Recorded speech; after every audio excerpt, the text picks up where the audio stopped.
क्योंकि आपका शरीर प्रयोग करने का अधिकार है, शरीर को नष्ट करने का अधिकार नहीं, ना भारतीय कानून में ना भागवतिक कानून में। आपको शरीर मिला है, ये सरकारी गाड़ी है, तुम्हारी नहीं है।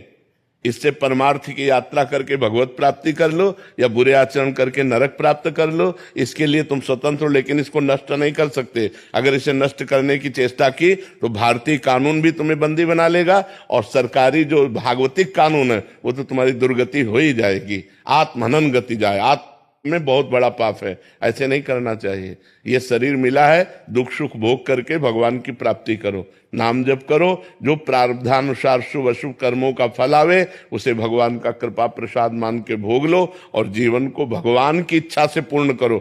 अपनी इच्छा से पूर्ण करोगे तो आत्महत्या मानी जाएगी। महाराज जी, ये पूछना चाहती हूँ कि यदि कोई आत्मा हानि करता है तो ये भी तो विधाता ने ही रचा। नहीं नहीं, ये विधाता ने नहीं रचा, ये मन ने रचा है, ये मन ने रचा है। जो पाप कर्म किए जाते हैं वो निगेटिव चिंतन पैदा करते हैं, नकारात्मक सोच पैदा करते हैं, वही डिप्रेशन में ले जाते हैं और वही सुसाइड का प्रेरणा करता है।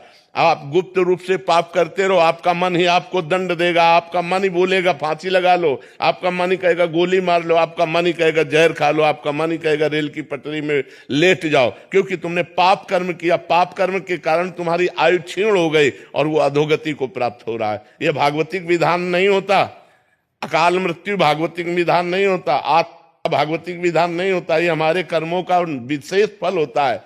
कोई महान अपराध, महत अपराध बन गया जिससे आत्मा का योग लगा। लेकिन महाराज जी, यदि कोई खुद को बेगुनाह साबित करने के लिए कर लेता है, उसका पूर्व पाप है। ऐसा नहीं, बेगुनाह साबित करने के लिए हम आत्महत्या नहीं कर सकते। बेगुनाह साबित करने के लिए हमने अपना प्रयास किया, इसके बाद अगर हमें दंड मिलता है तो उस पाप का दंड मिलता है जिसका हमने भोग नहीं भोगा। कोई गुप्त पाप है और वो पूर्व का पाप, अभी हम अपराधी नहीं हैं लेकिन मुझे सजा मिल रही है, तो मेरे पाप का ही फल भोगने को मिल रहा है, अन्य नहीं।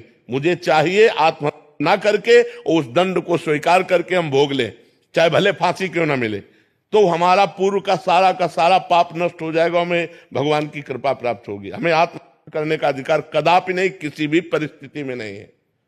शास्त्र ऐसी आज्ञा नहीं करते, नहीं, कदापि नहीं। अगर आप निर्दोष हैं और फिर आपको सजा मिलती है, आपको दंड मिलता है, तो आपके उस पाप का फल है जो कोई पाप नहीं जानता।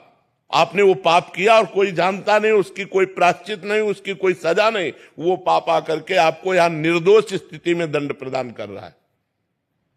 एक हम आपको कथा सुनाते हैं, प्रगट की है, उसे कथानक रूप में कहा गया। एक स्वर्णकार था, वो बहुत बेईमानी से सोने का काम करता था, मिलावट करके असली सोना रख लेना और नकली बना करके देना, ऐसा। और दो राजकीय कर्मचारी आते थे उसके यहाँ, पुलिस वाले, वहीं रात्रि में सोते खाते पीते, गश्त लगाने वाले जो होते। धीरे धीरे मित्रता हुई और धीरे धीरे सारी पोल हो जान गए स्वर्णकार की, और सब पता चलने लगा कि इतनी संपत्ति इसके पास है। अब उन दोनों ने एक दिन प्लान किया कि स्वर्णकार को मार देते हैं, और सब जेवर और सब बॉक्स में बंद करके निकले। तो सामने वाला लघुशंका करने के लिए निकला, सामने वो मकान वाला, उसने देखा तो चोर जो होता है वो सशंकित नेत्र वाला होता है, तो पुलिस वाले सशंकित नेत्र, तो उनका तुम कुछ गड़बड़ करके आ रहे हो, रात्रि में निकल रहे हो। तो उनका जाओ तुम अपना काम करो।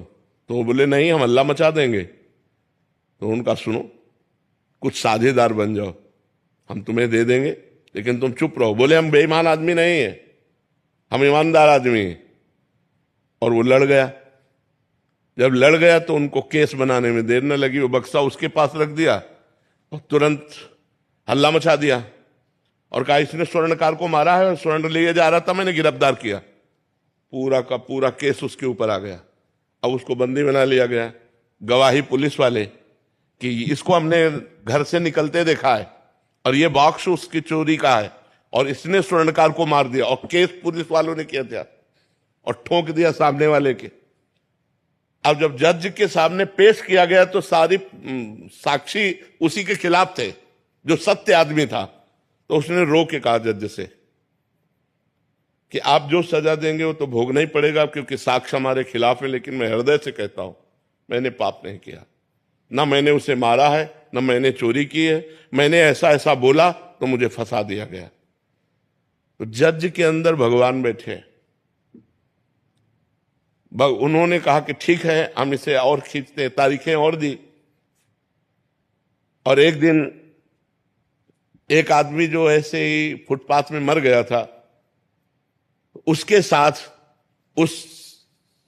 जिसके साथ मुकदमा चल रहा था, सत्य आदमी को, उसको पुलिस वालों को साथ दिया कि आप इसका अंतिम संस्कार कराएं।